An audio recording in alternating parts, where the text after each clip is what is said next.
பணம் இருந்தாலும் மேலும் அதை தேடுகின்ற மானிடர்கள் கூட்டம் நடுவே மனம் தேடி உனை திரிந்தபடி திருப்புகழை பாடும் என நாடி வந்து காத்த குருவே.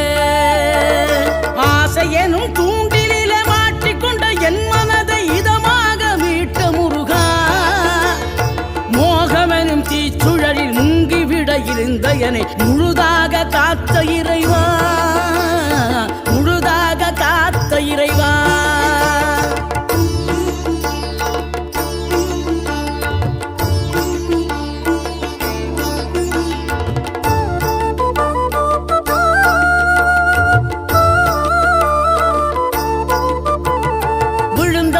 எழுவதுவும் எழுந்தவர்கள் விழுவதுவும் முருகாவும் செயலாலன்றோம். இங்கு அழுதவர்கள் சிரிப்பதுவும் சிரிப்பவர்கள் அழுவதுவும் குமராவும் தயவா.